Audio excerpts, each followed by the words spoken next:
The crystal chandeliers of the Riverside Grand Ballroom cast dancing shadows across marble floors as Emma Rodriguez balanced another tray of empty champagne flutes.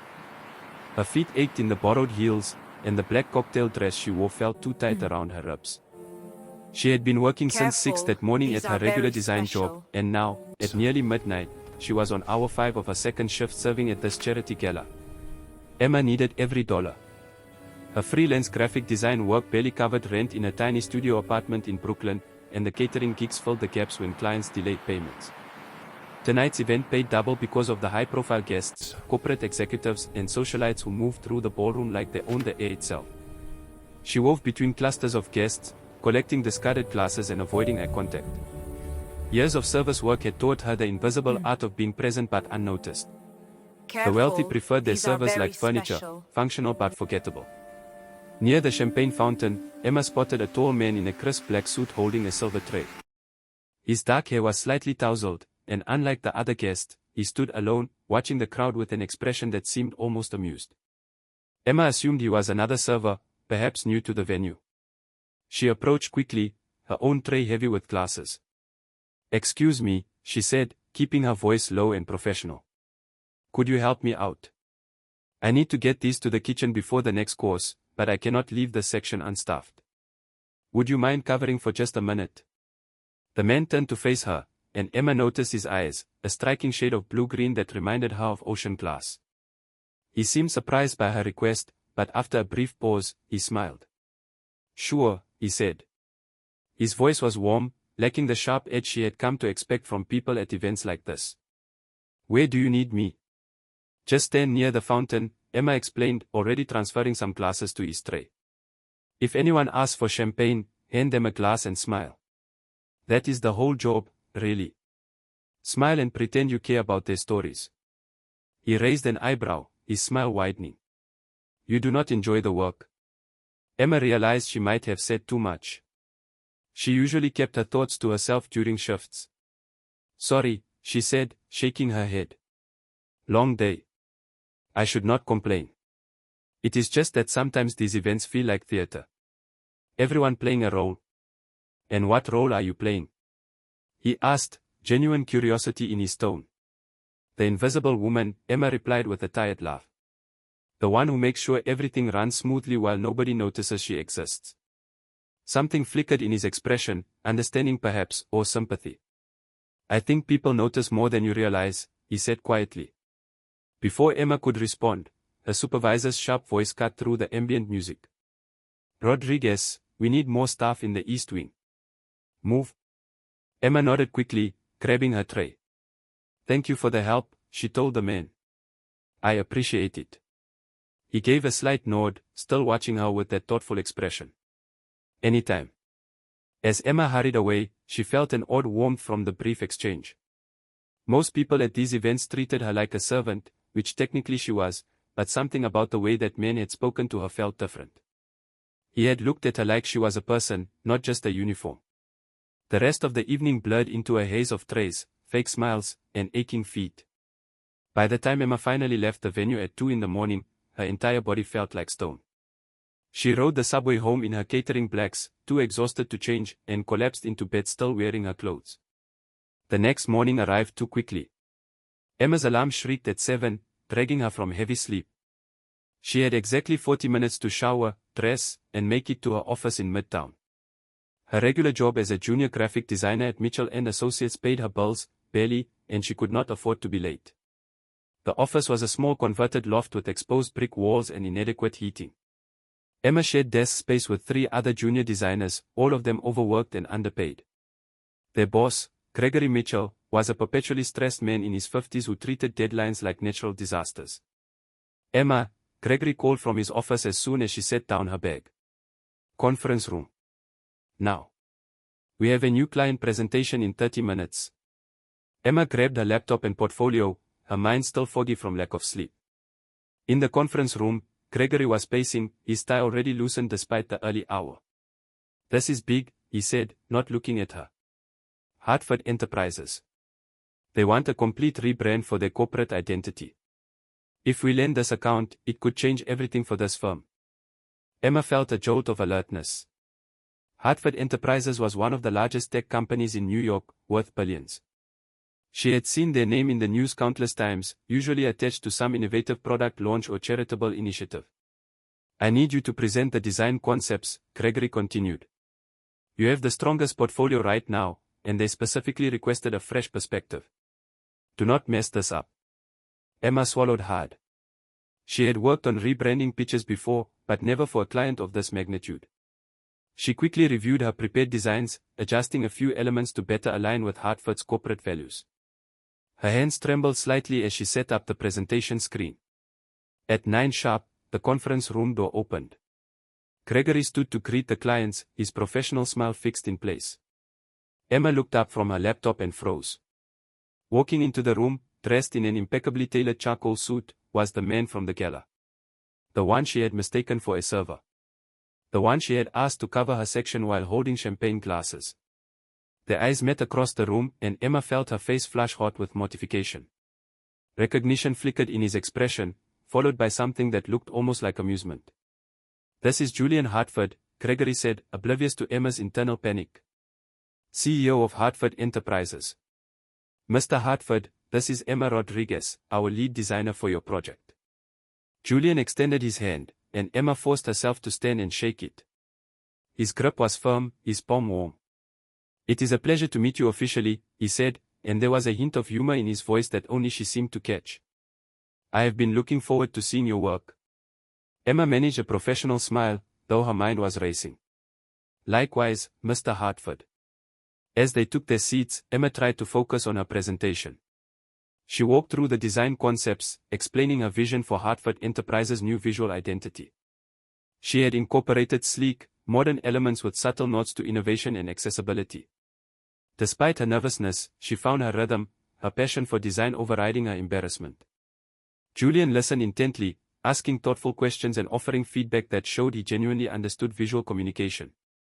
He was not like other corporate executives she had worked with, those who wanted flashy designs without substance. He cared about authenticity, about creating something that reflected real values rather than manufactured image. When Emma finished, the room fell silent for a moment. Then Julian leaned back in his chair, a slight smile playing at his lips. This is excellent work, he said. You have a gift for seeing beyond surface aesthetics. This is exactly the kind of fresh perspective we need. Emma felt relief wash over her, mixed with lingering embarrassment about their first encounter. Thank you, she said quietly. As the meeting concluded and everyone stood to leave, Julian approached her. Miss Rodriguez, he said, keeping his voice low enough that only she could hear. About last night at the gala. I hope you know I was not offended by the misunderstanding. Emma felt her face heat again. I am so sorry, Mr. Hartford. I had no idea who you were. I never would have asked you to hold champagne glasses if I had known. He smiled, and it transformed his entire face, making him look younger and far less intimidating. Honestly, it was the most genuine conversation I had all evening. People tend to behave differently when they know who I am. It was refreshing to be treated like a regular person for once. Emma did not know how to respond to that. She had spent her entire life feeling invisible to wealthy people, and now one of the wealthiest men in New York was telling her he appreciated being invisible himself.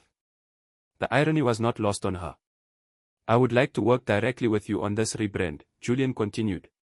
Would that be acceptable? I believe your vision aligns with what we are trying to achieve. Of course, Emma said, trying to sound professional despite her racing heart. I would be honored. As Julian left the conference room, Emma sank back into her chair, her mind spinning. In less than 12 hours, she had gone from serving champagne to presenting million-dollar design concepts to the same man. Life, it seemed, had a strange sense of humor. Gregory poked his head back into the room, his face flushed with excitement. Do you realize what just happened? He said. Julian Hartford personally requested you. This is huge, Emma. Do not screw it up. Emma nodded, though part of her wondered if she had already screwed everything up by treating a billionaire CEO like a fellow catering employee. But another part of her, the part that had connected with Julian over that brief conversation by the champagne fountain, wondered if maybe, just maybe, that mistake had been the best thing that could have happened. The following weeks transformed Emma's life in ways she never anticipated. Working directly with Julian Hartford meant regular meetings at his company headquarters, a gleaming tower in Lower Manhattan with views that stretched across the entire city. Each time Emma entered the building, she felt like an imposter, a girl from Brooklyn pretending to belong in a world of marble lobbies and executive assistants.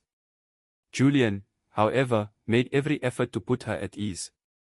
Their meetings often extended beyond business discussions.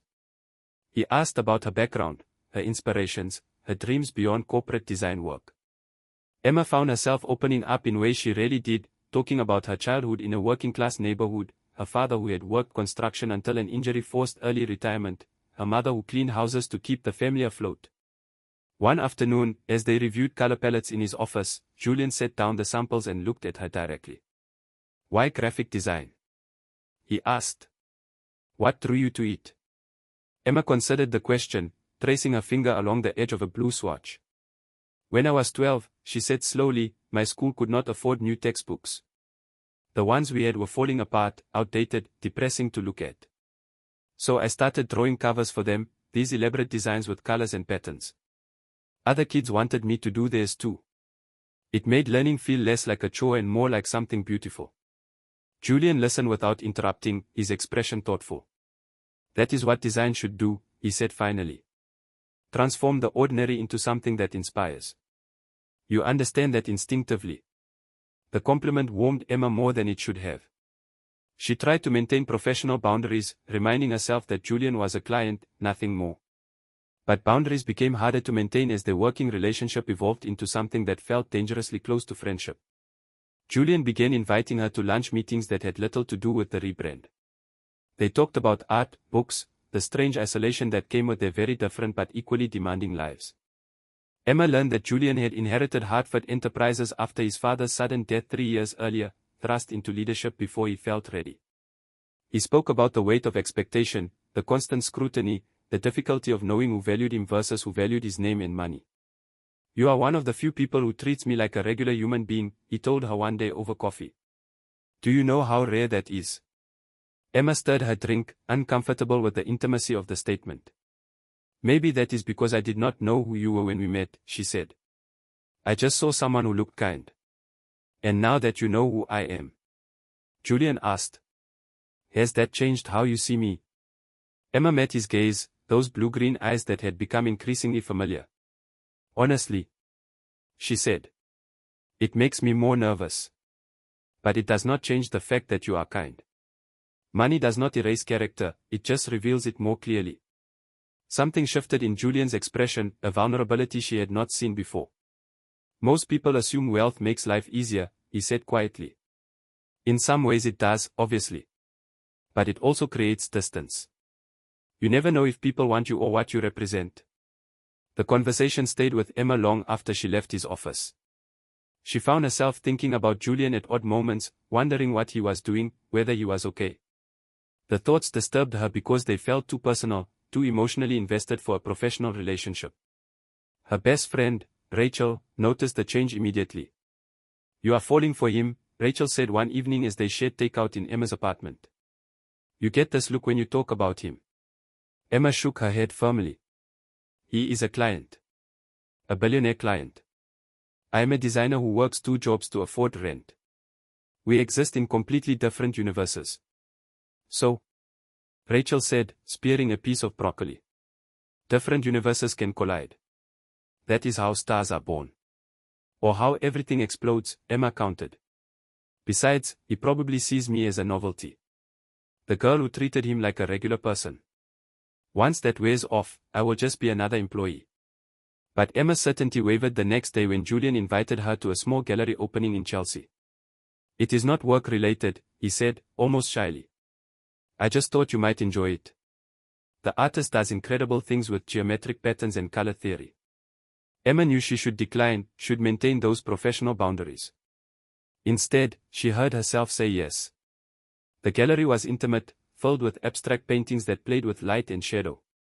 Julian moved through the space with genuine appreciation, pointing out details Emma might have missed, asking her opinion on compositions and technique.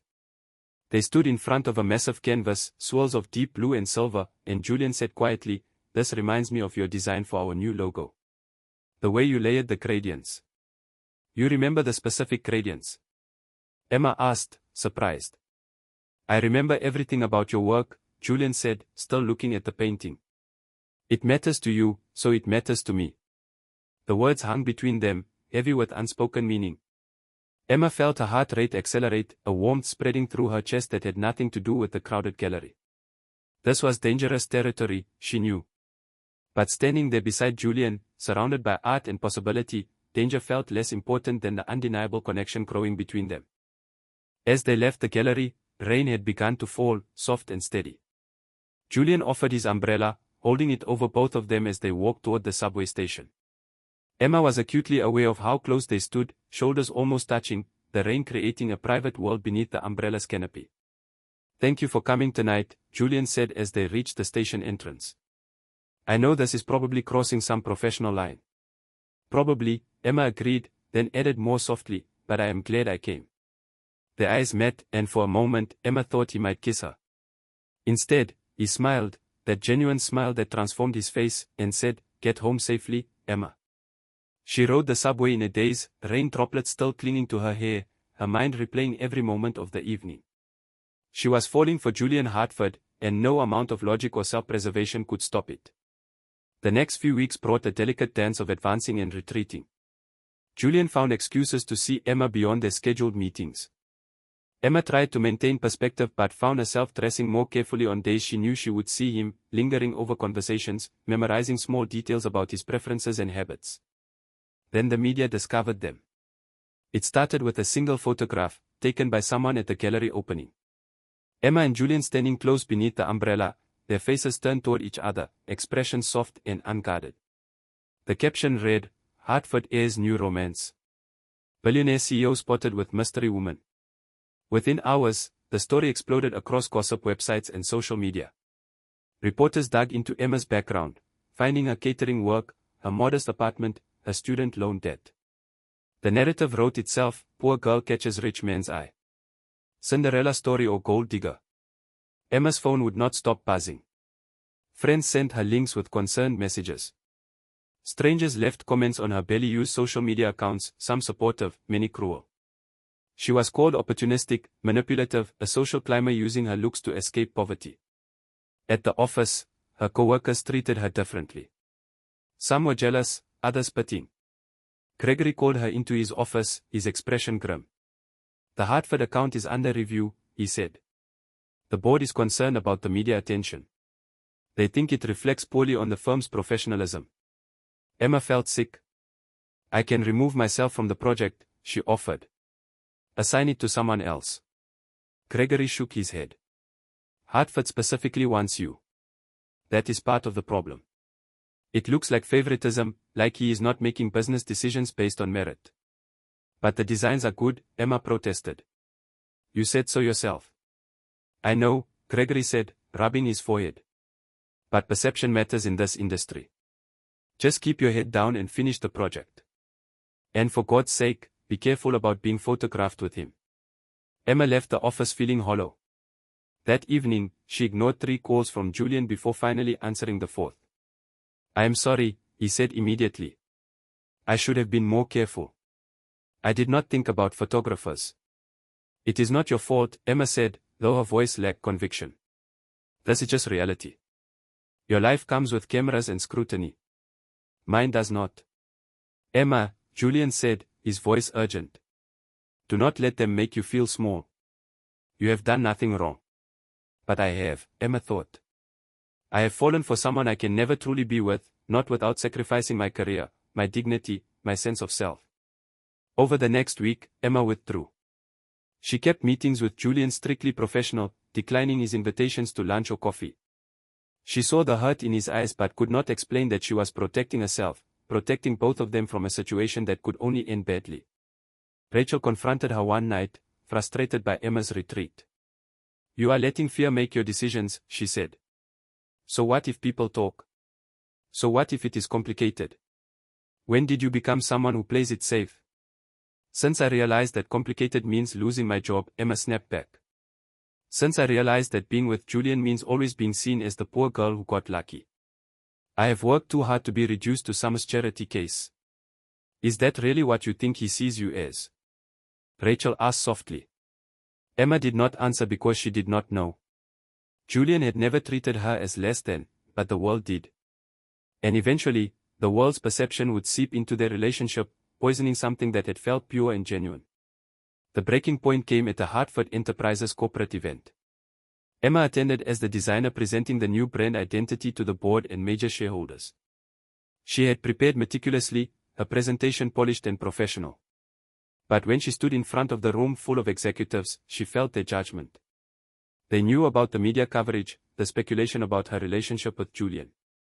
She could see it in their carefully neutral expressions, hear it in the pointed questions about how she had secured such a prominent project.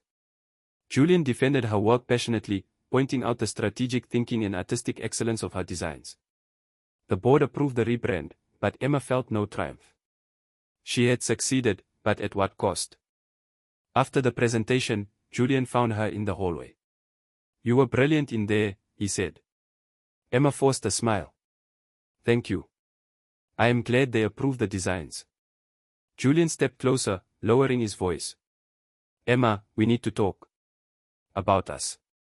"There is no us," Emma said, the words coming out harsher than she intended. "There is a professional relationship that got complicated because we were not careful enough about boundaries." She saw the hurt flash across Julian's face before he masked it. "Is that really what you want?" he asked quietly. "To pretend there is nothing between us?" Emma's throat tightened.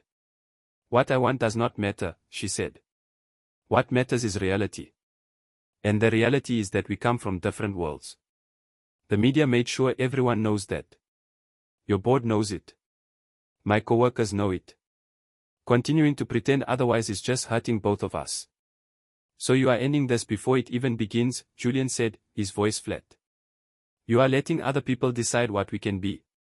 "I am being realistic," Emma said, though tears were threatening. "I cannot be with someone when the whole world thinks I am only with him for money. I cannot build a life where every achievement is questioned, where I am always the poor girl who got lucky." Julian was quiet for a long moment. Then he said, so softly she almost missed it, "I thought you were braver than that." The words stung worse than any media headline. Emma turned and walked away before he could see her cry, before she could change her mind, before she could admit that maybe he was right and she was choosing fear over possibility. That night, Emma sat in her apartment surrounded by sketches and designs, the visual evidence of weeks spent working closely with Julian.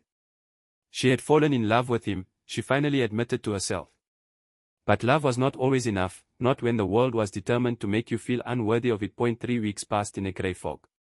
Emma threw herself into work, accepting every project Gregory assigned, working late into the night to avoid thinking about Julian. The Hartford rebrand launched to critical acclaim, praised in industry publications for its innovative approach and emotional resonance. Emma's name was mentioned in several articles, finally receiving recognition for her talent. But the achievement felt empty. She found herself searching for Julian's face in crowds, checking her phone for messages that never came. He had respected her decision, given her the space she claimed to want. The absence of him felt like a physical wound. Rachel stopped trying to convince her to reach out. Instead, she just sat with Emma on difficult evenings, providing silent support and occasional ice cream. "You will figure it out," Rachel said. "You always do." But Emma was not sure there was anything to figure out. She had made her choice, prioritized her career and self-respect over a relationship that seemed impossible from the start. It was the logical decision, the safe decision. So why did it feel like she had made a terrible mistake? The answer came on a Thursday afternoon when Emma received a call from her mother. "Sweetheart," her mother said, her voice strained, "your father fell at the house. We are at the hospital. They think he re-injured his back." Emma's hands went cold. "I am coming right now," she said, already grabbing her bag. The hospital was in Queens, a long subway ride from her office. Emma sat rigid in the train car, anxiety churning in her stomach. Her father's previous back injury had nearly bankrupted the family. They had no savings left for another medical crisis. At the hospital, Emma found her mother in the waiting room, face pale and drawn. "They want to do surgery," her mother said. "But our insurance has such a high deductible. I do not know how we will pay for it." Emma felt panic rising. "How much?" "At least $30,000, her mother said. maybe more. Emma did mental calculations. Her savings account had maybe $3,000. She could ask for an advance at work, take on more catering shifts, but it would not be nearly enough. I will figure something out, Emma promised, though she had no idea how. She spent the evening at the hospital, sitting with her parents, trying to project confidence she did not feel. Her father was in pain but trying to hide it, not wanting to worry them. Emma held his hand and lied, saying everything would be fine. It was nearly 10 at night when she finally left the hospital. She stood outside in the cool air, exhausted and overwhelmed, with no idea what to do next. She pulled out her phone, scrolling through contacts, wondering who she could ask for help. Her finger hovered over Julian's name. She had not spoken to him in 3 weeks. Calling him now, asking for money, would confirm every terrible thing the media had said about her. She would become exactly what she had feared, the poor girl using a rich man for financial help. But this was not about her pride. This was about her father's health, her family's survival. Emma took a deep breath and pressed call before she could change her mind. Julian answered on the second ring. Emma. His voice was cautious, surprised. I am sorry to call, Emma said, her voice shaking. I know I have no right after how I ended things, but I need help. My father needs surgery and we cannot afford it. I will pay you back, I promise. I will work extra jobs, whatever it takes, but right now I just need. Her voice broke. She could not finish the sentence. Where are you? Julian asked immediately, all business now. Queen's Hospital Center, Emma said. But you do not have to come here. If you could just wire transfer or. I am on my way, Julian interrupted. Stay there. He arrived 40 minutes later, still wearing his work suit, his hair slightly disheveled like he had been running his hands through it. He found Emma in the waiting room and without a word, pulled her into a hug. Emma resisted for only a moment before collapsing against him, letting herself cry for the first time all day. Tell me what you need, Julian said quietly. Emma explained the situation, the surgery, the cost, her family's financial situation. She hated every word, hated admitting how desperate things were, but Julian listened without judgment. Consider it done, he said when she finished. I will talk to the hospital administrator right now. Your father will get the surgery he needs. Julian, I will pay you back, Emma insisted. Every penny. It might take years, but I will. He looked at her with an expression she could not quite read. We can discuss that later, he said. Right now, let's just focus on your father. Within an hour, Julian had spoken to hospital administrators, made phone calls, and arranged for the surgery to be scheduled first thing the next morning. All costs would be covered. Emma's mother cried with relief, hugging Julian like he was family. Emma walked Julian out when he finally prepared to leave. It was nearly midnight, the hospital parking lot quiet and dimly lit. Thank you, Emma said, the words feeling inadequate. I do not know how to express what this means to my family. Julian stopped walking and turned to face her. Emma, I need you to understand something, he said. I did not do this to make you feel obligated to me. I did not do this expecting anything in return. I did it because your father needs surgery and I can help. That is all. But it is not all, Emma said, tears spilling over again. Everyone will say I used you. That I called you when I needed money. That everything they suspected about me was true. Do you care what they say? Julian asked. Or do you care about your father being healthy? Both, Emma admitted. I care about both. I do not want to be the woman who calls her rich ex when she needs financial help. We were never together, remember?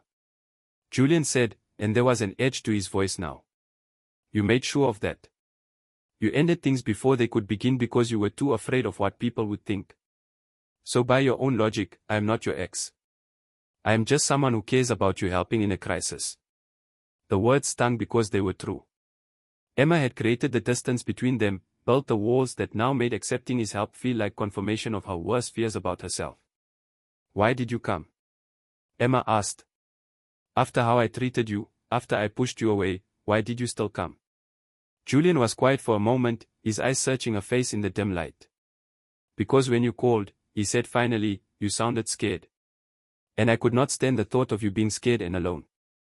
That is what you do for people you care about, regardless of whether they care back. I do care, Emma said, the words stumbling out before she could stop them. I care so much it terrifies me. That is why I pushed you away. Not because I did not have feelings for you, but because I did. Because loving you felt like setting myself up for a lifetime of being judged and found wanting. Julian stepped closer, his voice gentle now. Emma, I have lived my entire adult life being judged. By the media, by business competitors, by people who think they know me because they know my bank account. The only time I felt like someone saw the real me was when you treated me like a regular person at that gala. You made me feel human. Do you understand how rare that is? But I am not in your world, Emma said. I work 2 jobs to afford a studio apartment. You live in a penthouse with art worth more than my entire life. How do we bridge that gap? We stop seeing it as a gap, Julian said. We stop letting money define what we can be to each other. Yes, I have wealth. Yes, you have struggled financially. Those are facts, but they do not have to be the entire story. What if the story is just 2 people who connected, who understand each other, who make each other better? Emma wanted to believe it was that simple. But she had spent 3 weeks reading comments online, seeing herself reduced to a gold digger, a social climber, a cautionary tale about class differences. The weight of that perception felt impossible to overcome. I do not know if I am strong enough, she admitted, to withstand all the scrutiny and judgment that comes with being with you. You are stronger than you think, Julian said. You raised yourself out of poverty through talent and determination. You work 2 jobs without complaint. You prioritize your family above your own comfort. That is not weakness, Emma. That is steel. His words wrapped around her like armor, making her feel more capable than she had in weeks. But doubt still lingered. What if I embarrass you? She asked. What if I do not fit into your world? What if your family and friends and business associates look at me and see someone who does not belong? Then they will be wrong, Julian said simply. And eventually they will realize it. Or they will not, and we will find new friends. Emma, I am not asking you to fit into my world. I am asking if we can build our own. The offer hung between them, full of possibility and risk. Emma thought about the past 3 weeks, the emptiness of her days without Julian in them, the way her achievements felt hollow without someone to share them with. She thought about her father lying in a hospital bed, about Julian dropping everything to help without hesitation or judgment. Maybe love was not about being from the same world. Maybe it was about choosing to build a new one together. I am scared, Emma said honestly. So am I, Julian admitted. But I would rather be scared with you than safe without you. Emma took a breath, then another.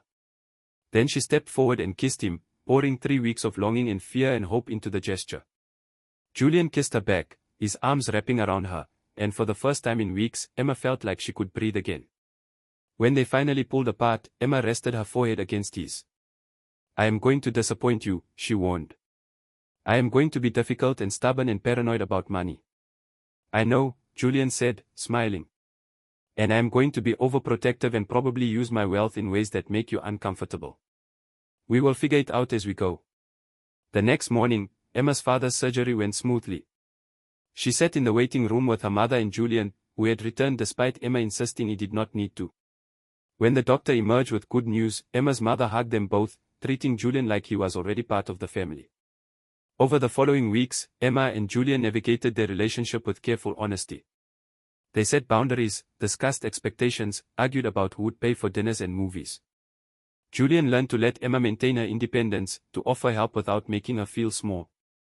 Emma learned to accept support without seeing it as weakness, to recognize that letting someone care for you was not the same as being dependent. The media coverage continued, but its tone shifted as Emma and Julian appeared together publicly, confident and united. Emma gave an interview to a design magazine, speaking candidly about her background and her relationship. I am not with Julian because he is wealthy, she said in the article. I am with him because he sees me as an equal, because he values my work and my perspective, because he makes me laugh and challenges me to be better. The money is just noise. The article went viral, sparking conversations about class, relationships, and the unfair scrutiny placed on women who date wealthy men. Emma received messages from women who shared similar experiences, who had felt judged for their partner's financial situations. The narrative began to change, slowly but surely. 6 months after that night in the hospital parking lot, Emma's design firm offered her a partnership. Gregory admitted that the Hartford account's success had brought in dozens of new clients, all wanting the authentic, emotionally resonant branding Emma had created. Julian was there when she got the news, and he swept her into a hug, spinning her around her small apartment. "I am so proud of you," he said. "You did this on your own merit, your own talent." "With help," Emma corrected. "With support from people who believed in me." "That is not the same as doing it for you," Julian said. "You earned this, Emma." That evening, they sat on Emma's small balcony, looking out at the Brooklyn skyline.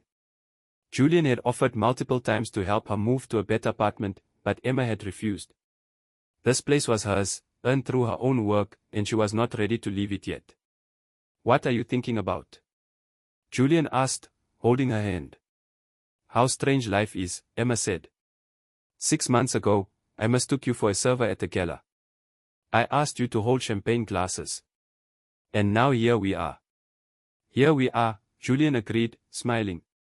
"The best mistake I ever made was pretending to be a server for those 5 minutes." Emma laughed. "The best mistake I made was being too tired to recognize a billionaire when I saw one." They sat in comfortable silence, watching the city lights flicker on as evening fell. Emma thought about the path that had brought them here, all the fear and doubt and eventual courage to choose love over safety. Julian squeezed her hand. "So," he said, "what is next for us?"